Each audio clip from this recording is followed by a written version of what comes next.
steps along the way, Gichitwa Kateri.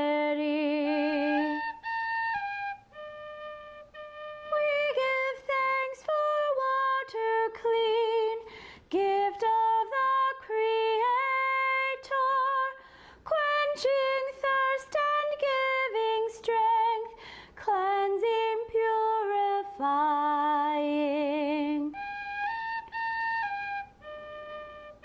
As you walked our path of life with us on our journey, guide our steps along the way, Gichitwa Kateri.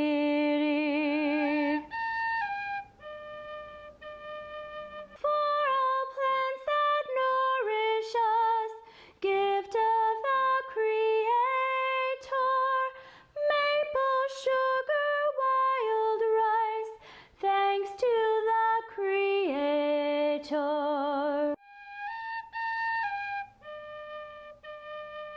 As you walked our path of life with us on our journey, guide our steps along the way, Gichitwa Kateri.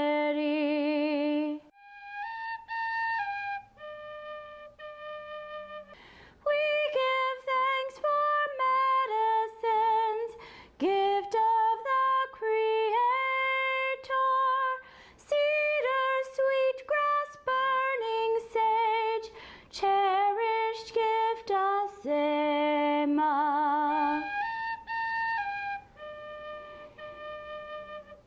As you walked our path of life with us on our journey, guide our steps along the way, Gichitwa Kateri.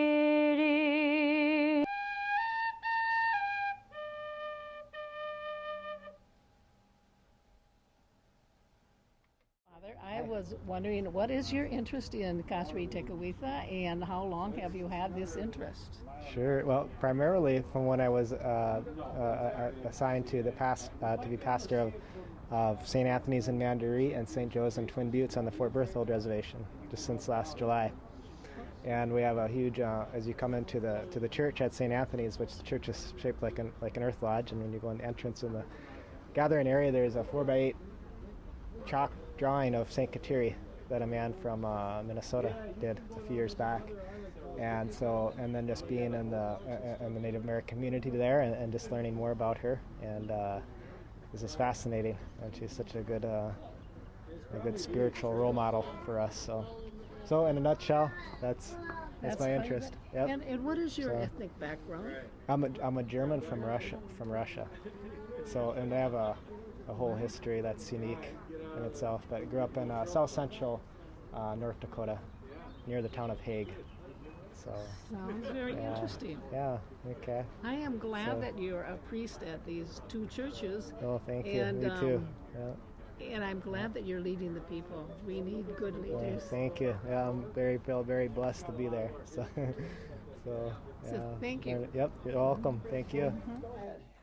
Well, good evening. I'm so happy that both of you are here. We are at the Kateri Mini-Conference Conference, and this is Sister Rose. Sister Rose, would you like to tell us how you became involved with the Kateri community? Well, it's a long story. I was teaching. I belonged to the Sisters of Divine Providence, a community in Kentucky. Mother House is in France.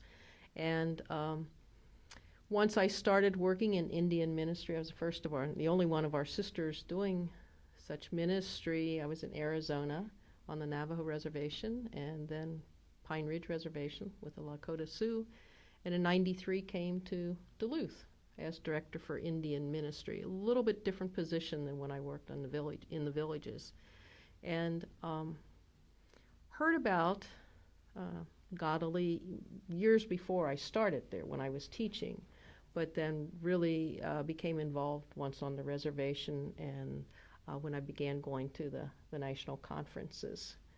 And it was godly is just somebody, an individual open to all of us. And so with the canonization, it was just a true gift to the whole world, the church.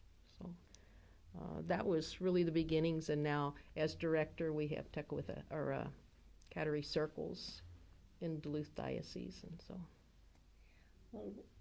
Well, I think that is so marvelous. I heard you say that you answered God's call, that you came to the Indian communities to help the Indians, to help us understand more about this wonderful religion and the Saint Kateri. And I'm so thankful that you went from the Arizona Reds to the Pine Ridge and then finally to Duluth. And I know that you're doing great work there because I was also part of your group.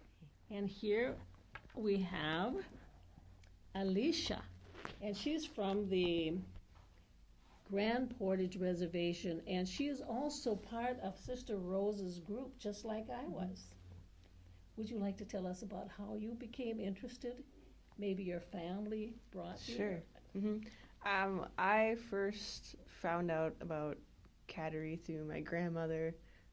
I didn't grow up Christian or anything, and then I went to live with her, and she started bringing me to church, and through the sisters on our reservation and my grandmother, I got baptized, and then on the Fond du Lac Indian Reservation, they have a strong Kateri circle and devotion to her, and so that profoundly impacted my faith journey. And Sister Rose was really influential with the natives in our reservation, especially my family. So that helped to just foster my devotion to Kateri, and Kateri leading me to not only want to follow her, but ultimately leading me to marry to the States and to Christ. Well, that sounds like a wonderful journey. So, your grandmother started you on this journey, and you are still walking through it. Mm-hmm. And Kateri is your model. Yes, and my confirmation patron saint. When I was confirmed in 11th grade, she was just a blessed, but Bishop still let me choose her as my confirmation patron saint. So it's great to have her as my patron for my life. Well, I think that's very exciting. And do you have anything more you would like to say? Sure. Well, I was very blessed to go to Rome for Kateri's canonization, which was extremely moving and impactful, not only for myself, but also like the priests and everybody kept saying that after she was canonized, that it was our duty to go out and to evangelize, to share that message. Like Kateri Mitchell keeps telling us, it is now our job to go out there, and it's on us to share Kateri, to share Christ in the gospel.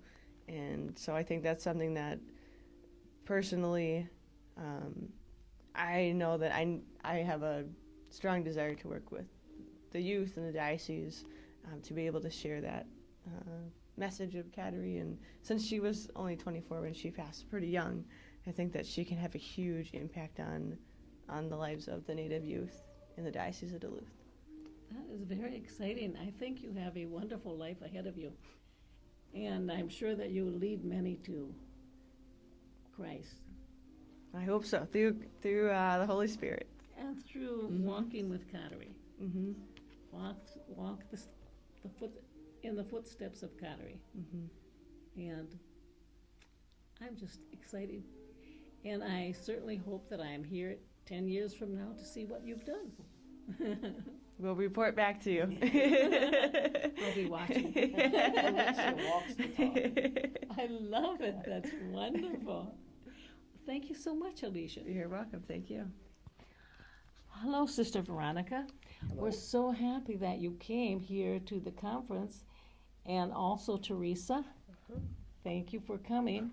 And we'd like to know how it was that you made this decision to come to the conference. I've come to the conference for many, many, many years. I've been working with the Native American people for 46 years.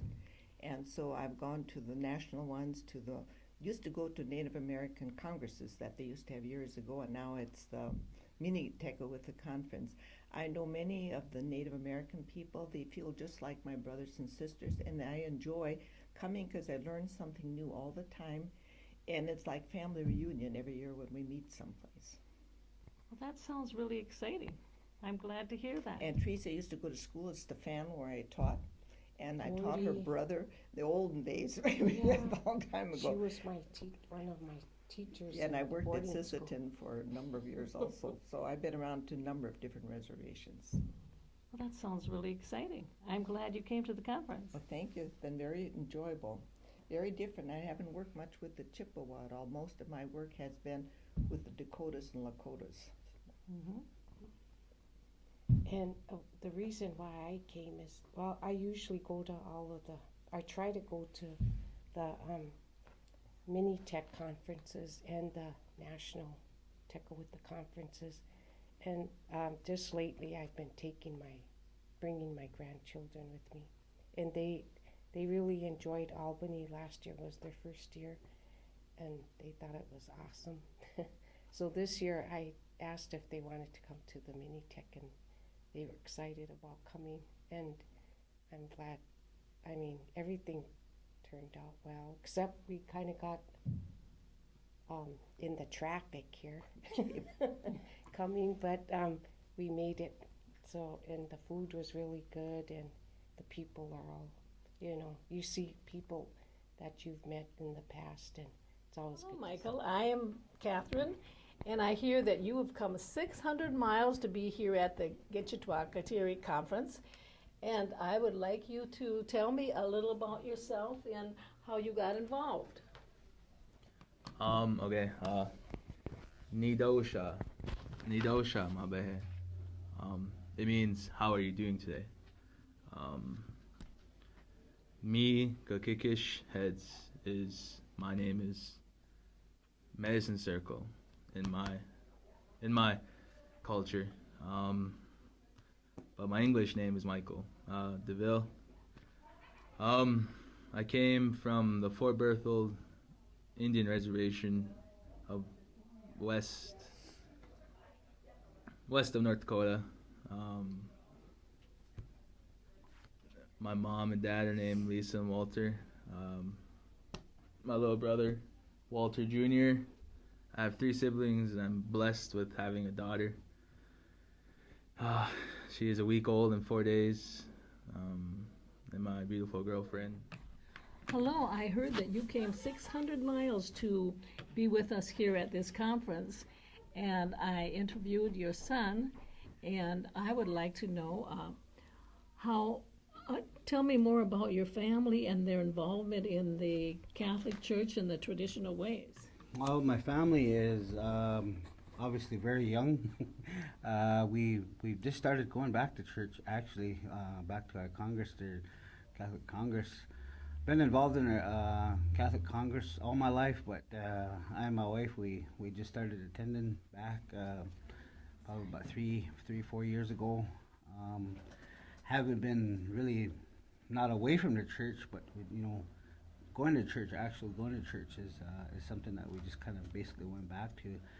And like I said, my family, they're pretty young, and want them to be involved in our church, our culture, and I guess our spirituality. Not one on my spirituality on my native side, but I know it, my culture, history, and all this and that. But it's basically going out and making sure my children know who Jesus is, and Christ. I mean, to know I guess the way of life, spirituality, humbleness, respect, everything in general that a person should already know in their heart, And myself, my grandmother, she was really involved in the Catholic Congress all her life, and she come from a long line of where a lot of people shared in the conference here where things were not too great for Native Americans to become Christian, to become Christians, I guess you can say. And the way that the non-native came in there and introduced the Christian culture to the native people. That dates back a long time, and everybody knows that. But I mean, still, today it's something that I feel it's something that my kids need to know and should know.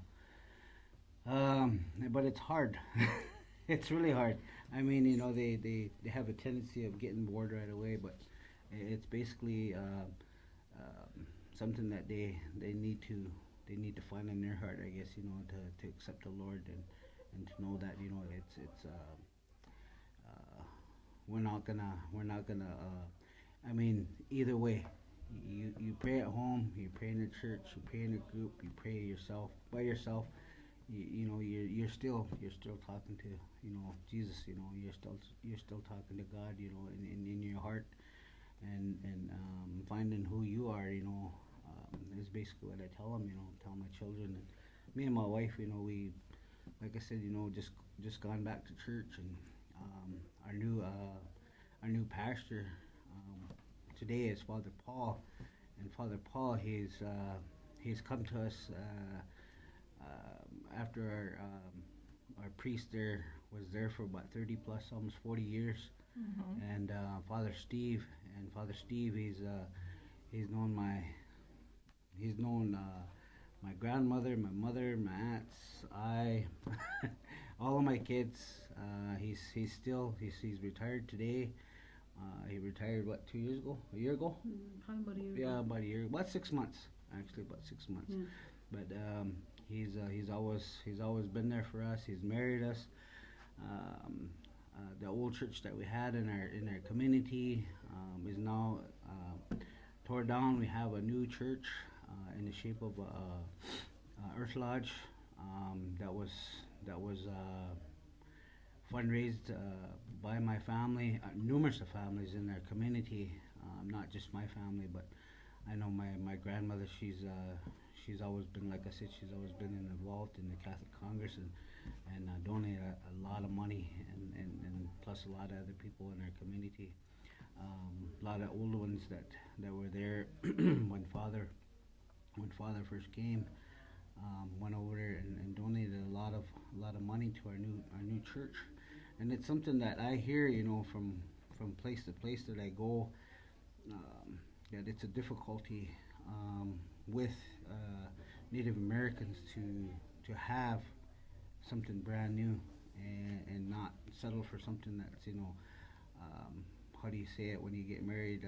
Something borrowed, something blue, and Something old. yeah. And something So I mean, new. it's something that obviously the Catholic Congress does look at in a way, because I mean you can go from state to state, town to town, and anywhere in the United States, and you see a lot of these churches, that are like cathedrals.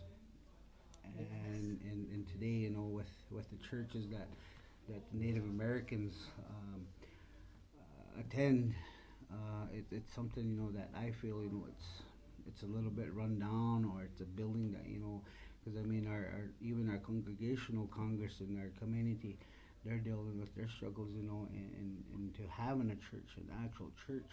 And I know I shouldn't say this, but I mean, it was expressed today, the Presbyterian or versus the Baptist or versus the Catholic and the Congregational Congress. Somebody's always saying, well, they know the Lord better than this one or that. You know how it goes. So I mean, that it's kind of like a war with God. I mean, but we all pray to one Creator, and that's God. And myself, I feel it's something that I feel that the Native American spirituality I see in here today and yesterday, where the Catholic side and the Native American side collaborated together and speaking their language and having humbleness and gathering in this conference today. To end this conference is something that's I guess with my family coming in and attending, that was a plus side for me and my wife. Today we traveled down here. I guess basically just to kind of get our children more involved, but more or less away from home to kind of relax and enjoy themselves. So I mean, yesterday it was I and my wife attending the conference in the morning. Had to go back and dismiss them from the get them out of the hotel room, and we wanted to move to a different hotel because we had a rough time with our we bring our pet with us, so we had a rough time where he was all stressed out and getting to where he shut himself down, so we had to basically get in there and get to a different area where he had where he can go and say thank you, Mother Earth, to relieve myself. So I mean, it was difficult. I mean, I and my wife, all of our kids are growing up, and today, our dog is like our baby, so I mean, we have to treat him just like and we just had a new new grandbaby a week and 4 days old. A new addition to our family, and my oldest son, him and his girlfriend, not married now, but him and his girlfriend are they do plan to get married, and we told him, we're the same way, out of wedlock, but I mean, it's something that everybody deals with and everybody goes through, and we're really proud of our new addition to our family. So I mean, we had to bring her along to kind of show her off, like a big batter, like a trophy. Yeah. Here's my trophy for being a wonderful father. Now I'm a grandfather. And he got a little bit discouraged this morning about me taking him away when we first got here. They invited us in and said, sit down and have something to eat. And I thought, well, geez, we're gonna have to go to church here pretty soon. But they said, sit down and have something to eat. So everybody dished up and they sat down, and I just kind of ate right away. And I said, just leave the baby right here. I said, I'll watch her. They all sat down, started eating, and they weren't done. And they came in and announced that they were gonna get ready. So I just took her and marched her right into church and sat down. And my son, he was a little bit discouraged that I took his baby away. It's my baby. But I said, because everybody was already surrounding her, and he was like, "That's my baby." She was already getting recognized. So I said, "Well, here you go." I said, "Give her back here."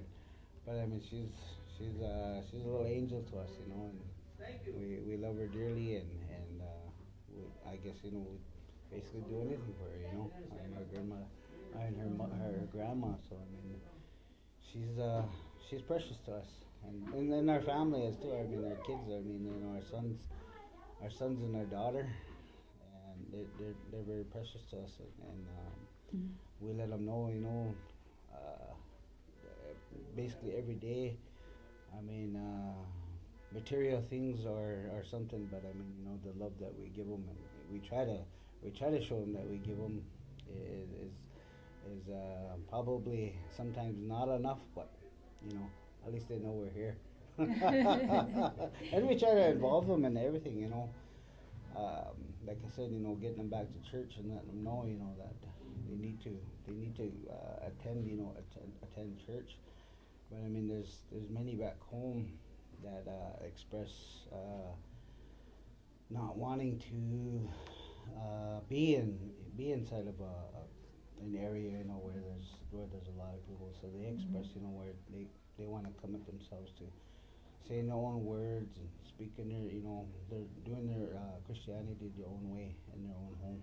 So I mean, it's difficult, like it was expressed in here this weekend, that it's difficult to get 10, 12, even 20 like I said, natives back in the church, because a lot of people they feel hurt.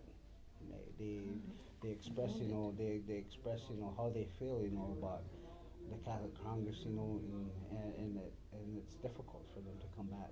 And I, as a young person, feel their a lot of sympathy for my mom and my aunties and whatnot that had to go to these boarding schools and lucky, nothing.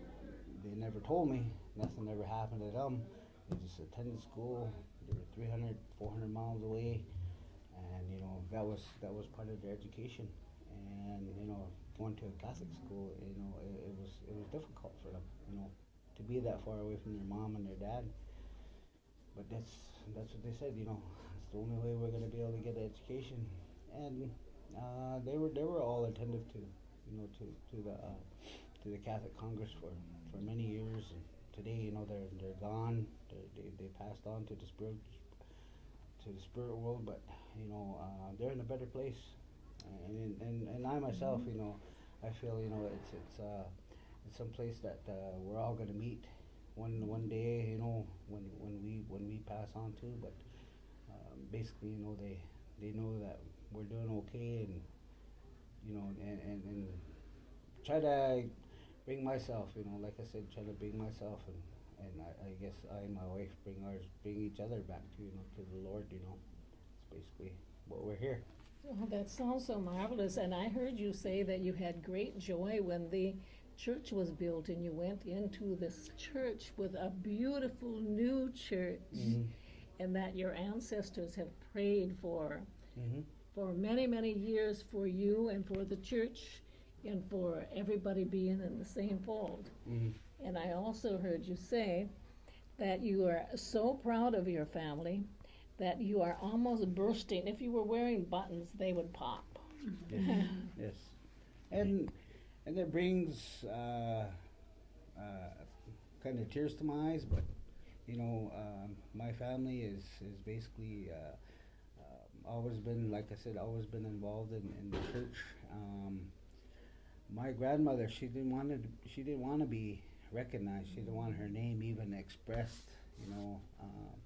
Saying that that she had contributed money to the church. She didn't want her name to be splashed out in black and white. She didn't want to be saying they contributed this much, or anything. Opportunity for our children, because my son has been selected to be one of our spiritual leaders. So with him seeing what had happened today, he has his visions and all that, but he said he's excited to incorporate all this information that he's received. He said, I see them and the elders tell me about it, but we're active also not only in the church, but we're active in our ceremonies, my family. We've always been since my children were little. I mean, since we were young, I was taught all of our ways. But I think that our family, and I'm not, there's only a handful of families that are really active. And they don't quite understand the children nowadays, like Walter was talking about respect. It goes back to our culture. And so teaching them that, all that, and our children don't have very much respect anymore today.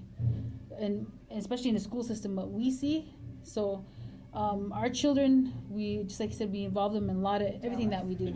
Well, I had a lot of fun in the talking groups, like we talked about what we thought about church and like why it's so important that you can be Catholic, you can be Christian, you can be Native American, and you can have different like ways about you and ways that you live and still be able to go to church and still be able to like live normally. And I thought that was really cool, like and you don't have to stand out when you go to that stuff. And yeah, but you got to believe in God too. And if you go to powwows and you go to those things, they always pray, they always sing about God, they always say stuff about him, and they always worship in it. And I like that because I don't think that you should lose that. I think that you should still have it, and I think that you should be able to live life like our grandparents do, and that I just think it's really cool. And my grandma and grandpa brought me to this thing, and I think it's really cool. Like I went to the one 2 years ago in Raleigh, North Carolina, and next year I'm gonna go to the one in Fargo, and so I think they're fun.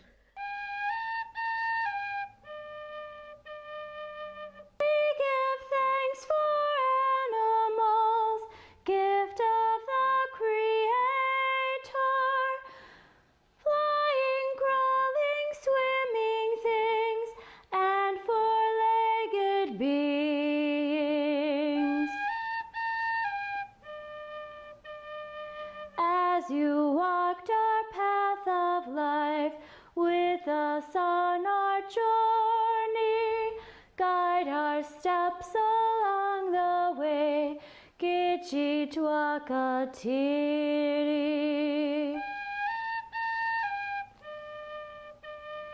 We give thanks for human life, gift of the Creator, men and women, old and young, blessed by the Creator.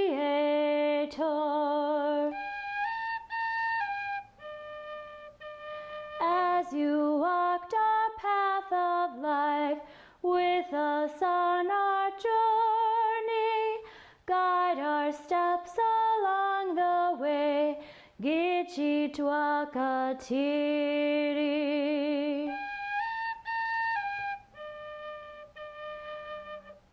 For our elders, wisdom's kin, gift of the Creator, for our children, future hope, thanks to the Creator.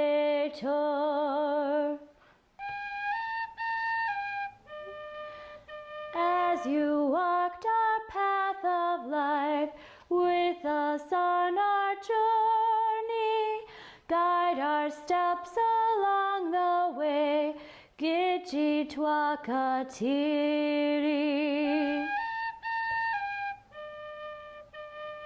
For the four winds we give thanks, gift of the Creator,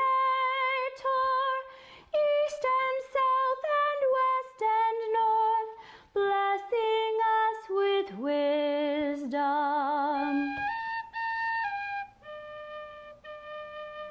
As you walked our path of life with us on our journey, guide our steps along the way, Gichi Twakatiri.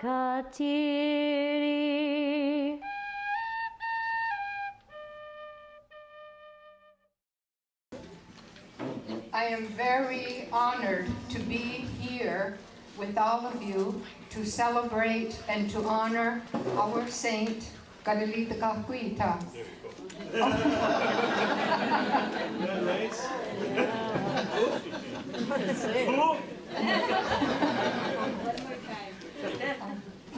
Zaya Tatagante, Kateri Mini-Conference.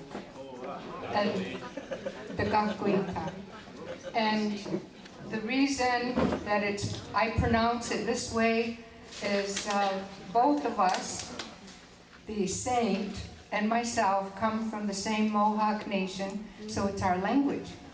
And also the fact that both of us are of the Turtle clan. So some say, how come it took her so long to become a saint? I said, you have to remember, she's a turtle. It takes a while, but we get there. We reach our goal. And for many of you who know about her, some of you are learning about her. She is a very powerful woman of the 17th century. She was born in 1656 and led a very short life, but a holy one. One in which she journeyed daily with her God, with our Creator. And when she came to know Jesus by name, she just forgot the world around her.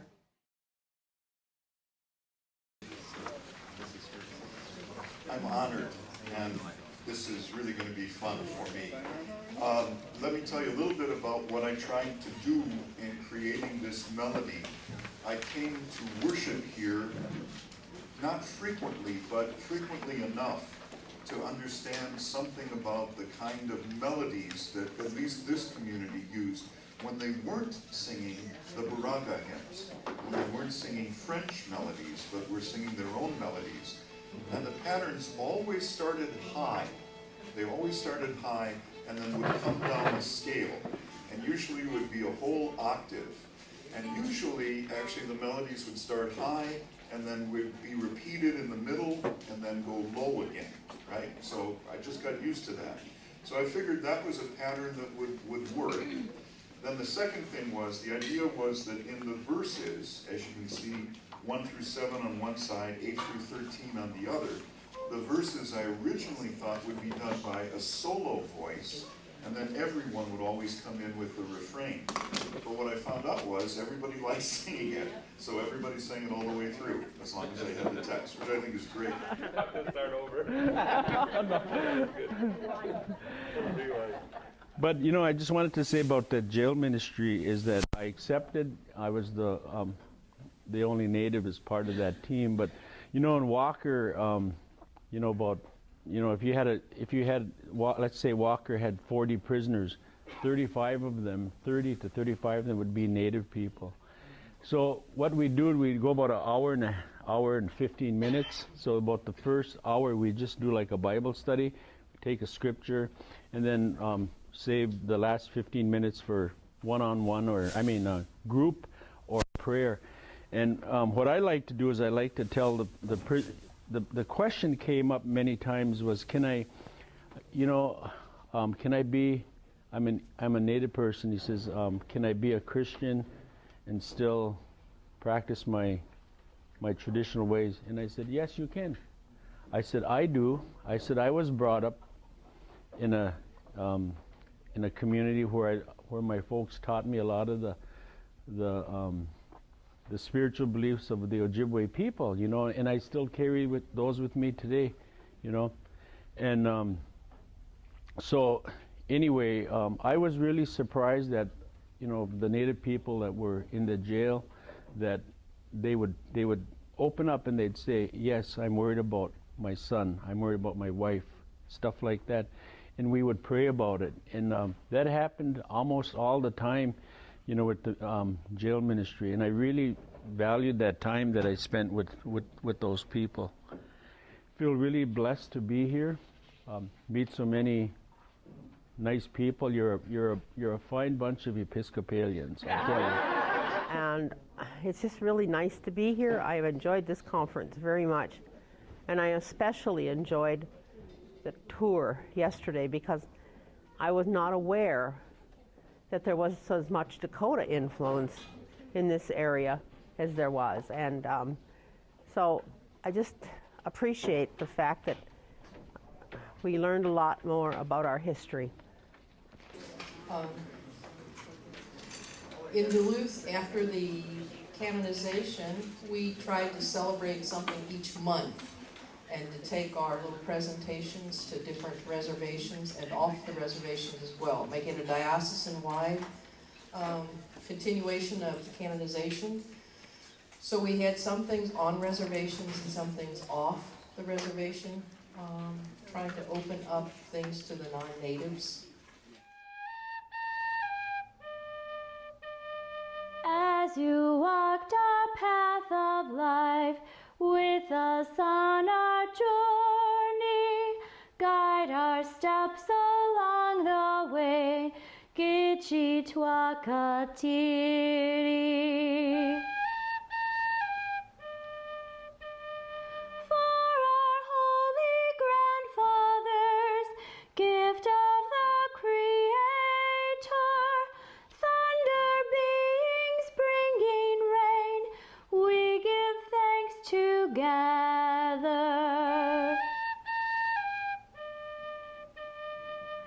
As you walked a path of life with us on our journey, guide our steps along the way, Gichituakatiri. We give thanks for Father, Son, gift of the Creator, source of all the fires of life, glory of the daylight. As you walked our path of life with us on our journey, guide our steps along the way, Gichituakatiri.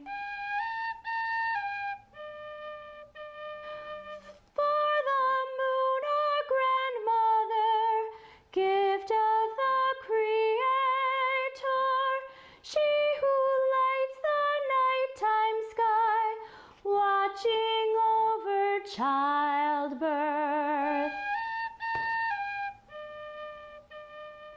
As you walked our path of life with us on our journey, guide our steps along the way. Gitchi twa Kateri.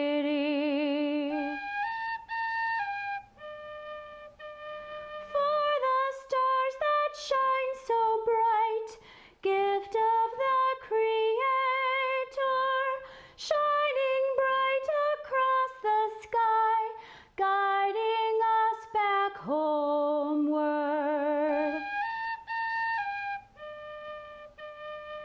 As you walked our path of life with us on our journey, guide our steps along the way. Gitchi twa Kateri.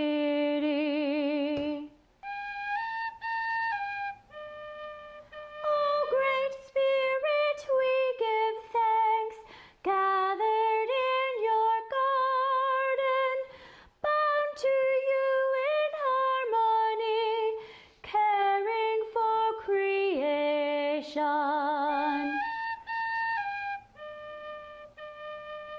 As you walked our path of life with us on our journey, guide our steps along the way. Gitchi twa Kateri.